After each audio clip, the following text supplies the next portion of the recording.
আপনার নিশ্চয়ই অনেক স্থানেই দেখেছেন যে ট্রাকে করে বিভিন্ন খাদ্যপণ্য বিশেষ করে মুদি আইটেমগুলো বিভিন্ন স্থানে কিন্তু বিক্রি করা হয়ে থাকে এবং এই খাদ্যপণ্যগুলো নিম্ন এবং মধ্য আয়ের লোকজন ক্রয় করে থাকে। এখানে একটু টিসিবি সম্পর্কে আপনাদেরকে ধারণা দিচ্ছি। টিসিবি হচ্ছে ট্রেডিং কর্পোরেশন অব বাংলাদেশ, যেটি বাণিজ্য মন্ত্রণালয়ের অধীনে, যার মূল কাজ হচ্ছে দেশের নিম্ন এবং মধ্যম আয়ের লোকদের কাছে ন্যায্য মূল্যে খাদ্যপণ্য ভোগ্যপণ্যগুলো পৌঁছে দেওয়া। তারা দেশের অভ্যন্তরীণ উৎস থেকে খাদ্যপণ্য সংগ্রহ করে থাকে কিংবা বিদেশ থেকে খাদ্যপণ্য আমদানি করে থাকে। এই সমস্ত পণ্যগুলো তারা দেশের নিম্ন এবং মধ্যম আয়ের লোকদের কাছে পৌঁছে দেয়, যাতে তারা খুব কম মূল্যে এই সমস্ত খাদ্যপণ্যগুলো পেয়ে থাকে। তো টিসিবির তো অত সক্ষমতা নেই যে সারা বাংলাদেশে তাদের এই খাদ্যপণ্যগুলো পৌঁছে দিবে। তাই তারা কি করে, তাদের এই মজুদ পণ্যগুলো বিভিন্ন ডিলারের মাধ্যমে সারা দেশে পৌঁছে দিয়ে থাকে।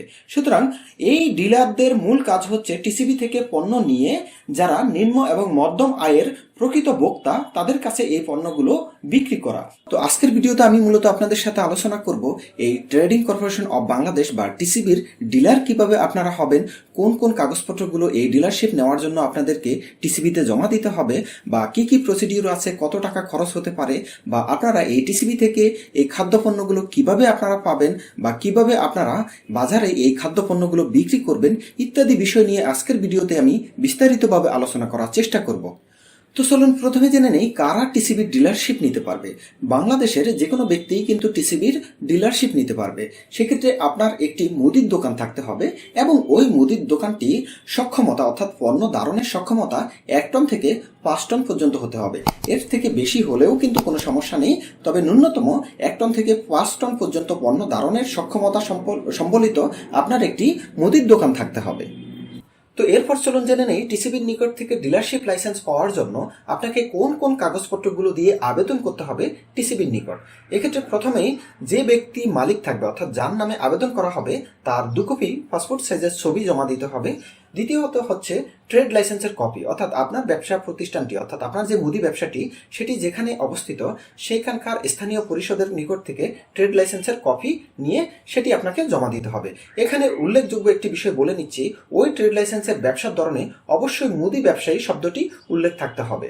এরপরে অনেকে কিন্তু এই ট্রেড লাইসেন্স নিয়ে আরেকটি প্রশ্ন করে থাকে যে এই ট্রেড লাইসেন্সধারী প্রতিষ্ঠানটি অর্থাৎ মুদি ব্যবসাটি কি সিটি কর্পোরেশন এরিয়ার মধ্যে হতে হবে? না, এই ব্যবসাটি আপনার যে কোনো স্থানে হলেই হবে। এটি যদি আপনার ইউনিয়নের মধ্যেও হয়ে থাকে সেক্ষেত্রেও কিন্তু টিসিবি আপনাকে ডিলারশিপ দিবে। অনেকের ধারণা হচ্ছে যে টিসিবির ডিলারশিপ শুধুমাত্র সিটি কর্পোরেশন এরিয়াতেই দিয়ে থাকে।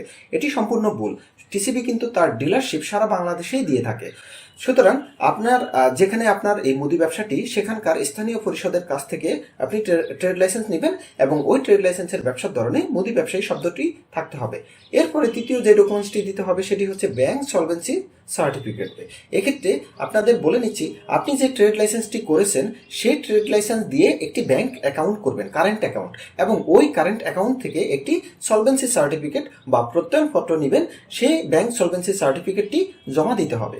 একই সাথে জাতীয় পরিচয়পত্রের কপি দিতে হবে, অর্থাৎ যে ব্যক্তি মালিক তার জাতীয় পরিচয়পত্রের কপি দিতে হবে।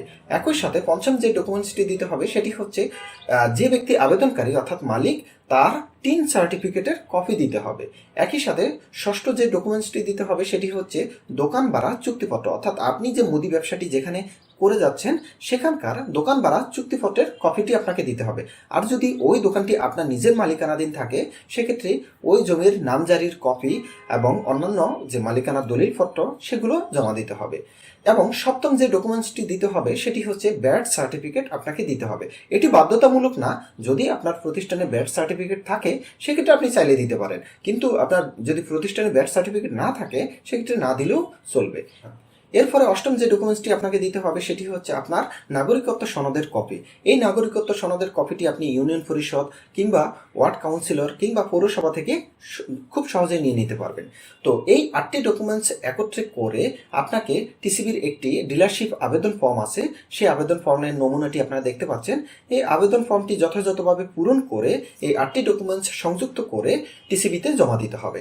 এখন এই আবেদন ফর্মটি যখন জমা দিবেন তখন এই আবেদন ফি বাবদ 5,000 টাকা কিন্তু আপনাকে এই আবেদন ফি বাবদ জমা দিতে হবে এবং এই 5,000 টাকা ফি অর্ডার বা ব্যাংক ড্রাফটের মাধ্যমে আপনারা টিসিবির বরাবর জমা দিবেন এবং এই টিসিবির বরাবর যে আপনি 5,000 টাকা জমা দিয়েছেন তার মূল কপি কিন্তু এই আবেদন ফর্মের সহিত সংযুক্ত করে টিসিবির যে প্রধান কার্যালয় আছে যে কারওয়ান বাজারের টিসিবি ভবন, সেখানে গিয়ে আপনারা এই আবেদনের কপিটি জমা দিতে হবে এবং সেখান থেকে আপনি একটি রিসিপ্ট কপি নিয়ে নেবেন।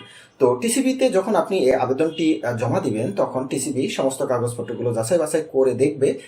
তারা যদি সন্তুষ্ট হয় সেক্ষেত্রে একটি স্থানীয় প্রতিবেদনের জন্য তারা ডিসি অফিসের যে বাণিজ্য শাখা আছে সেখানে প্রেরণ করবে। টিসিবি যদি পজিটিভ রিপোর্ট আপনার কাছ থেকে পেয়ে যায় তখন তারা আপনাকে ডিলার হিসাবে অনুমোদন দিবে। তো এখানে আরেকটু বলে নিচ্ছি, আপনার সাথে যখন টিসিবি ডিলারশিপ এগ্রিমেন্ট করবে তখন তারা কিন্তু আপনার কাছ থেকে 30,000 টাকা জামানত হিসাবে চাইবে। তো আপনি যখন জামানত হিসাবে তাদেরকে টাকা দিবেন এবং তাদের সাথে ডিলারশিপ চুক্তিপত্র করবেন, এর পরবর্তীতেই কিন্তু আপনি আপনার টিসিবির যে পণ্যগুলো আছে সেগুলো আপনি কিনতে পারবেন এবং আপনি প্রথমে টাকা প্রদান করে খুব কম মূল্যে কিন্তু আপনি টিসিবির কাছ থেকে এই পণ্যগুলো আপনার গুদামে বা আপনার যে দোকানে সেখানে নিয়ে আসতে পারবেন। এখন এই পণ্য চাইলে আপনি আপনার দোকান থেকেও বিক্রি করতে পারবেন কিংবা চাইলে আপনি ট্রাকের মাধ্যমে আপনার যে এরিয়া সেই এরিয়ার যে কোনো স্থানেই বিক্রি করতে পারবেন। এখন প্রতি 2 বছর কিন্তু এই চুক্তিপত্র অর্থাৎ আপনার সাথে যে ডিলারশিপ এগ্রিমেন্ট করলো সেটির মেয়াদ কিন্তু 2 বছর থাকে। এই 2 বছর পর পর আপনাকে কিন্তু আবার এই চুক্তিপত্র রিনিউ করতে হবে এবং এই চুক্তিপত্র রিনিউর ক্ষেত্রে নবায়ন ফি আপনাকে 10,000 টাকা দিতে হবে। সুতরাং এই 10,000 টাকা দিয়ে আপনি আবার 2 বছরের জন্য আপনার এই যে ডিলারশিপ লাইসেন্স সেটি নবায়ন করতে পারবেন। তো এই হচ্ছে মোটামুটি টিসিবির নিকট থেকে কিভাবে আপনারা ডিলারশিপ নেবেন সেগুলোর বিস্তারিত তথ্য।